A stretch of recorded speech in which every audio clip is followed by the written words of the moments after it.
I've done some experimentation trying to impress patterns, and I think this is the try that's going to work. Now, I made two of these. I cut this out with my Cameo silhouette cutter from a pattern that I got online and then modified to turn it into this kind of a pattern for cutting. It's cut on postcard stock, 14 point postcard stock.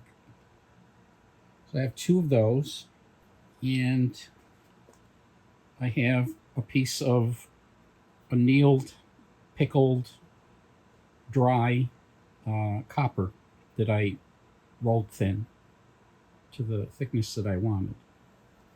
And I'm going to try and fit, I probably shouldn't do this, but I'm going to try and fit the two leaves onto the one piece. And they need to be held down so they don't slide in the rollers. I'm going to use wide masking tape to tape them down.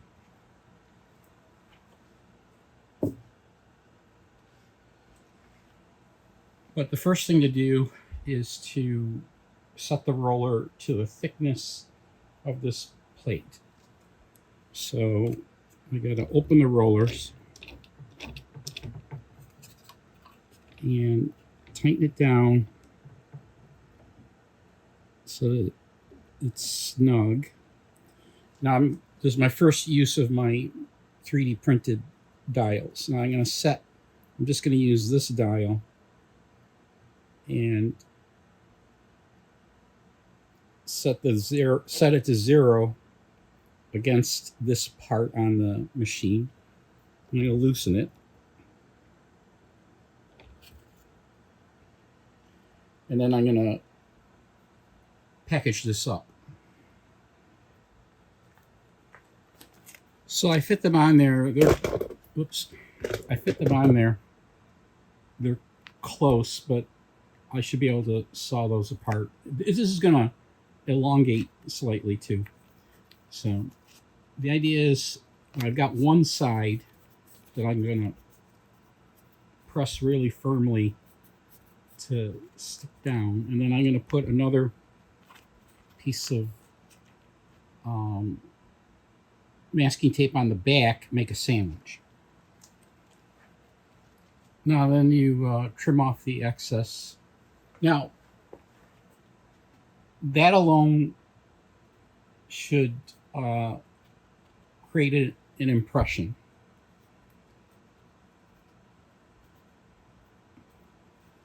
But some recommend some high density foam as a backing will give it a deeper impression.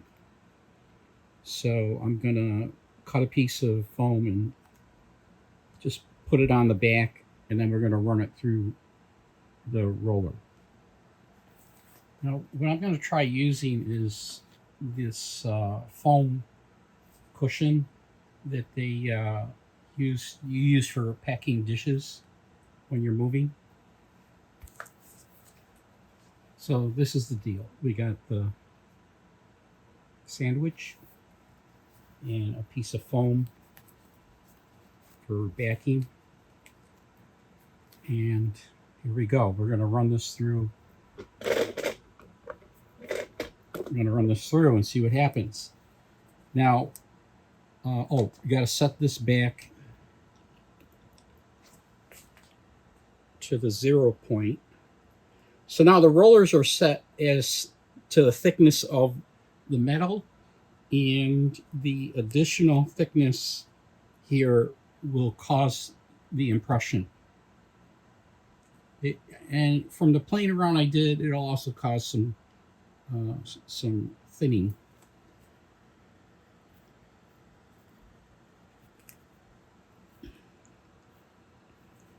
Now I got to cut this thinner. That's a 3-inch roller. So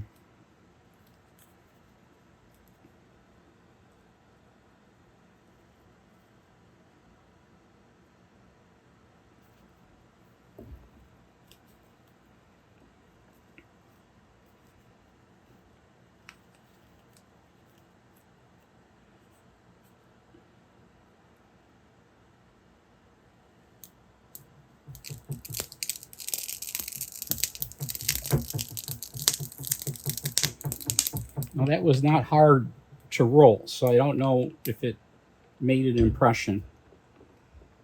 Um,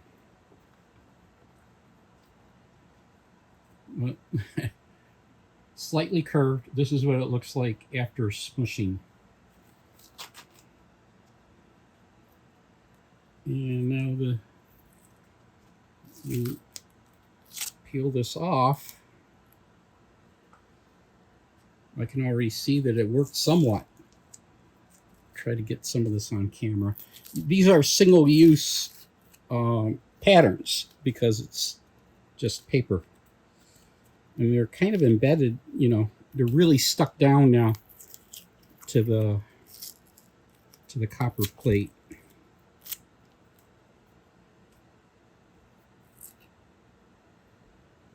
I'm not really getting this all on camera, but you'll see the end result. It looks really good. It's actually better than I expected. And here we have it. A pretty, let's see if I can get that in focus. That's a very distinct, and there wasn't much stretching, so I guess I did it all right this time. Now, there was some movement, so I'm going to have to get very careful with the saw blade to get in between these two. I really shouldn't have done them both at once, but I'm probably too impatient. I just didn't have another piece of metal cut, and my shear, I'm getting an 8-inch metal shear coming tomorrow. I'd rather try to use that to cut the big pieces than the German saw, which I'm not a professional at that either. You can see I didn't cut straight lines, but that's it. I am impressed with this inexpensive little rolling mill. It did what I needed it to do. And they're going to make lovely earrings for my wife. I'm also going to make a pendant. It's a little bigger, and I got to see how I'm going to make sure that that it's not going to be too wide for the 3 inches. The pendant is like 2¼ inches wide. So it's going to go right to the edges. It's going to come close to the edges of a 3-inch piece of copper. I'm so happy. A friend of mine gave me this copper, and so I've been having a great time just experimenting with it. But, if you're on a budget, so far, I say get this. If you're on a budget and you want to do this, I say get this. I don't know if it does all the other stuff very well, but nice little machine. Oh, I bought this with my own money. I have nothing to do with any commercial operation. I just like to be honest about the things that I like and dislike. Okay. Before I go, I should say a little more about the preparation that I did and some of the experimentation. So it's not necessary. If you do what I did showed, you will probably get the same kind of results. So you don't really need to know this, but there's a little bit of a learning curve that I went through, and I'll tell you about it. So I tried several times prior to this successful attempt to get a good impression. The first time I used the wrong tape. Okay, so I stuck it on with gaffer's tape because that's what I had nearby was dumb. And the problem with gaffer's tape is it stretches. So it would just allow the paper to get smushed and stretched. And so you'd get some marks on the on the metal, but not an impression. So masking tape. Now that makes sense, and everyone was showing masking tape on the other videos, but I wasn't thinking. Masking tape is paper. It's not gonna stretch. If anything, it would tear. But uh, masking tape is the correct thing to use to stick down small patterns. If your pattern is bigger than the sheet, you wouldn't even need masking tape. People use lace and bigger pieces of paper, textured paper, and stuff like that. You don't need masking tape. But when you've got a little small item, and what I'm trying to do is to get an impression of a leaf that I'm going to then cut out. Well, it needs to get stuck down because you can't just feed that. Uh, so masking tape. The other thing that was going on was even when I used masking tape, I got so-so results. I got an impression like I could see the leaf, and only in one spot did I get a deep impression like you saw with this last attempt.